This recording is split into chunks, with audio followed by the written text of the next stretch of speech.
Hey you guys, welcome back. So this video today is a highly requested video.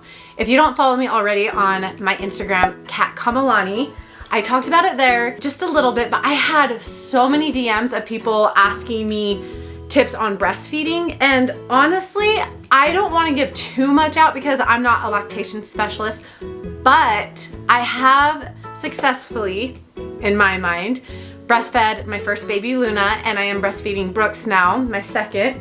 And there's some tips and tricks I want to share with you guys, and there's some products that I think is crucial to breastfeeding. Some I didn't have with Luna, and then some I did have with Luna that are some OGs. If you guys see me keep looking at my phone, I have a list, and also I have sweet little baby Brooks and Luna sleeping right now, so I have them on my monitor. Keep looking, #MomLife.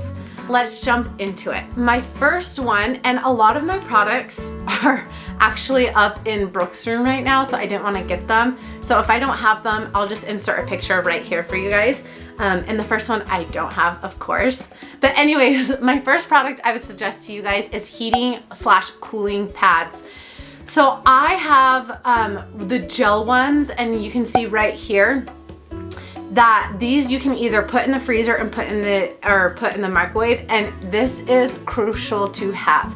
So a lot of women get either mastitis, or they get engorgement when they first get their milk in, or you can get mastitis any time of breastfeeding actually. And when you do it, it is so painful. I thankfully have not gotten mastitis, but I have gotten engorgement twice with Luna and with Brooks, and it's awful. But if you know how to treat it in 24 hours up to a week, you can have it regulated, and it's so much better. So with these heating and cooling pads, what you have to do is when you first get your engorgement, you have to put heat on, and this lets the milk go through the ducts and get things flowing. Then you have to massage your breast, then you have to pump a little bit out so the baby can latch, and then when you're all done, you have to put ice packs on it to close everything up, help the inflammation. This is a pain when you are 3 a.m. with your baby crying and you have this whole entire charade you gotta do. And so these heating packs and cooling packs, I like to grab 2. Keep one in the freezers or a little refrigerator next to your bed, and then keep one on hand where you can just hurry and throw in the microwave for like 20 seconds. Life-changing, you guys, so you don't have to deal with like ice, or you don't have to deal with anything else. If you just have these pads right on hand, they form to your breast, which is amazing. So I would for sure get this on Amazon. Oh, and not to mention, my very best tip to have is going to be at the end of this video. And honestly, you guys, this is the best tip I could give, so make sure you watch to the end to see that. The next thing is going to be nursing pads. So nursing pads, I thought I just didn't need them with Luna. Yeah. I was like basically a leaking cow with milk coming out of its stuff, of its, stuff. Yeah, it was bad.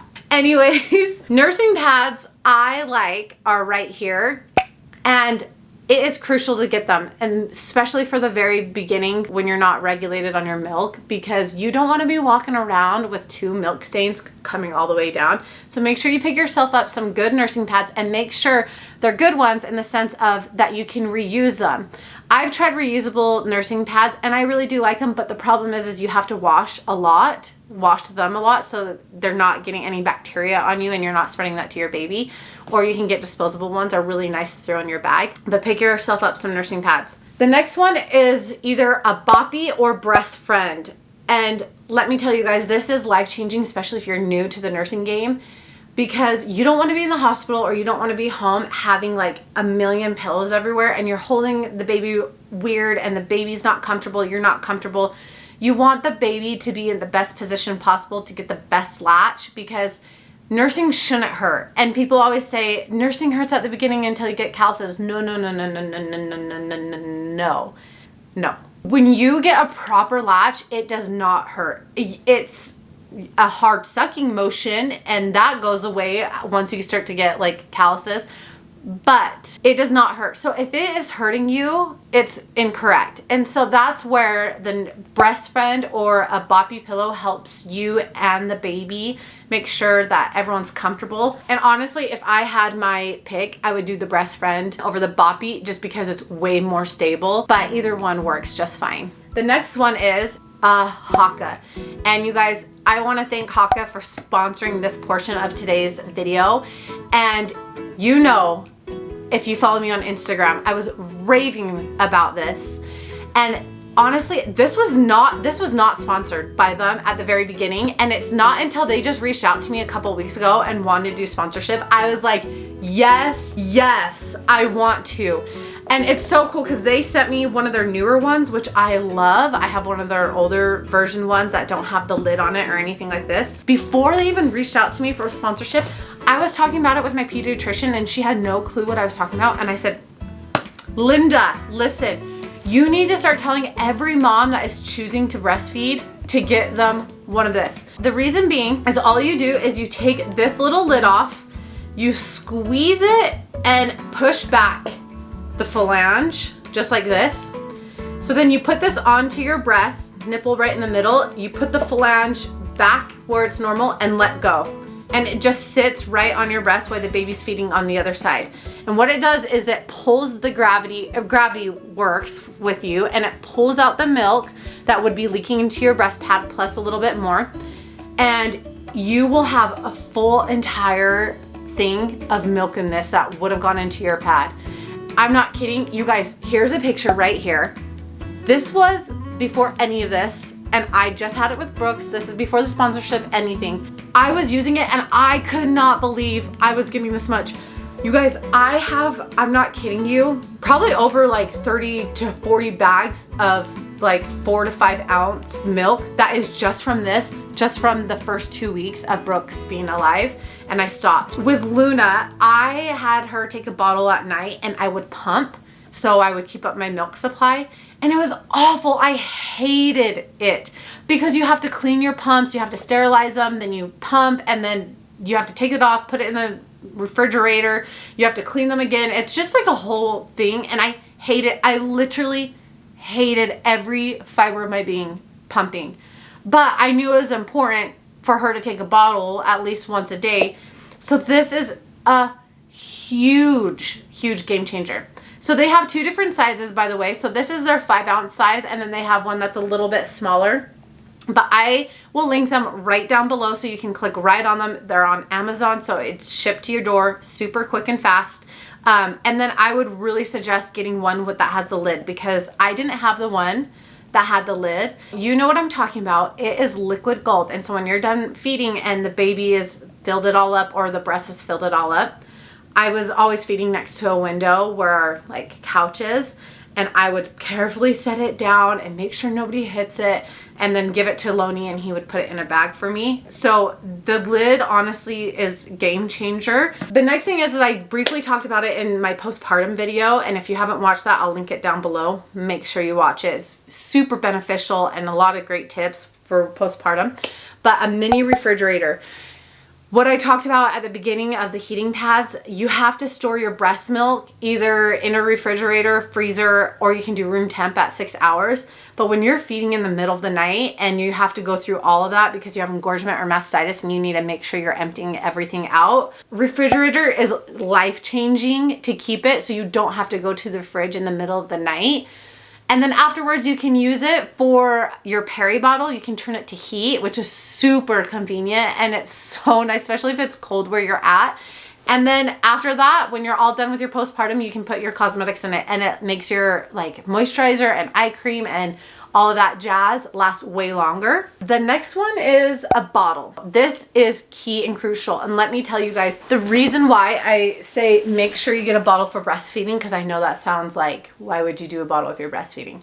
Is because I have so many girlfriends who did not give their baby a bottle, whether it's formula or breast milk, doesn't matter. And they were stuck having to feed their baby and nobody else could feed their baby. So they couldn't leave their baby more than 2 to 3 hours, or if you're going back to work, Oh my gosh, you guys, my sister-in-law, she was telling me that her baby won't take a bottle, and so she has to still work, and her baby will go the whole entire day not taking a bottle and not eat, and then just basically starve all day. So at the beginning, you guys, give your baby a bottle once a day, at least once a day. We started when Luna was 2 weeks old, and we started Brooks at like a week and a half. Once they have like established breastfeeding and you have a good like regimen, do the bottle. And then that's when your Haakaa comes in, and you don't have to pump for that feeding that you're not doing. You can just throw this on and your milk supply is going to keep up. We have Kiloni do one of the night feedings. So I go to bed, he does one of the night feedings, and so I can get a longer stretch of sleep, and then I do the next feeding, and then he has that long stretch of sleep. And it's really nice. So if we need to ever go anywhere or something happens and I have to leave Brooks longer than normal, 2 to 3 hours, he'll take a bottle. Dang it, Brooks is crying. Okay. All right, you guys, the last one, because Brooks is waking up from his nap right now, and this is the most important tip, and you guys, I can't stress this enough. Lactation specialist. I know you can't buy this off of Amazon, and I know you can't buy it off the internet, but you guys, I saw 2 lactation specialists with Luna, and I saw 3 with Brooks. Do not give up breastfeeding if that is your goal to breastfeed, because it is hard and it is so challenging, and especially at the beginning. Lactation specialist helps you with so much, helps you work through those blocked ducts, helps you with engorgement, mastitis, helps you with a better latch, helps you with all of that. And your insurance actually may cover a lactation specialist coming to your house, so you don't have to bring your baby to an office. But I ended up seeing 1 in the hospital, 1 at my house, and 1 at an office. Make sure you see a lactation specialist. It's so worth it. But thanks for watching, you guys. I really appreciate it. And if you're not already subscribed, make sure you hit that subscribe button and hit that bell notification so you don't miss a video that I put up. And we will see you guys next time.